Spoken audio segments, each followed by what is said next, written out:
আমি হ্যান্ডেল উচ্চ বিদ্যালয়ে পড়ি। আমি এখান থেকে প্রতিদিন স্কুলে যাই। আমার এখানে যেতে অনেক কষ্ট হয়। আর বৃষ্টির সময় যেতে এখানে কারো দিয়ে মাখামাখি হয়ে যায়, পরে আর ২-৩ বার আছাড় খাই, সেদিন আমার স্কুলে যাওয়া হয় না। এই রাস্তাটা সারার জন্য সরকারকে আমরা অনুরোধ করতেছি। রাস্তাতে বৃষ্টি হলে কোনো মতো চলার কোনো পথ নাই।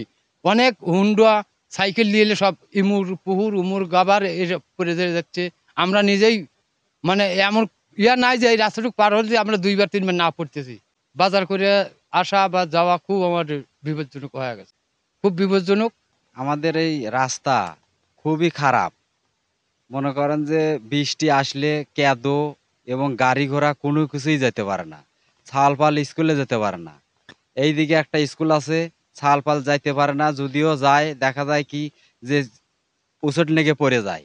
এই রাস্তা অতি তাড়াতাড়ি করলে তাহলে আমরা একটু মনে করেন যে সাশ্রয় হতে চলতে পারবো। আমরা যারা বাইকার আসছি এবং বাইক নিয়ে আমরা বাড়ি পর্যন্ত যেতে পারি না। এছাড়াও আমাদের পার্শ্ববর্তী গ্রাম খারপুকুর, সেখানে আমাদের বাইক রেখে যেতে হয়। রাস্তার কি অবস্থা, এখন বৃষ্টি নেই তারপরেও এই অবস্থা। যদি বৃষ্টি হয় সেক্ষেত্রে তো আরও অবস্থা। এখানে যদি কেউ মুমূর্ষু অবস্থায় পড়ে যায় বা খুব গুরুতর অসুস্থ হয়, তাদেরকে হয়তো বা তাকে হয়তো চাগাড়িতে করে নিয়ে যেতে হবে।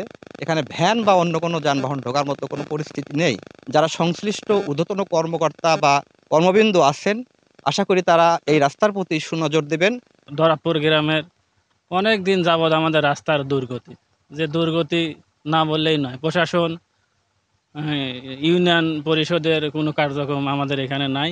কাজ আসলেও সে কাজ এখনো হয় না। কোন দিকে চলে যায় আল্লাহ মাহমুদই ভালো জানে। এখানে একটা প্রাইমারি স্কুল আছে, ছোট ছোট বাচ্চা কাচ্চারা যাইতে পারে না ঠিক মতো। অনেক দুর্গতি আমাদের রাস্তা। আমরা চাই দ্রুত এই রাস্তার সংস্কার হোক। আমরা কর্তৃ মহোদয়ের কাছে আশা করি এবং উপজেলা টিএনও স্যারকেও বলি যে স্যার আমাদের এই রাস্তার কাজ দ্রুত মেরামত করা।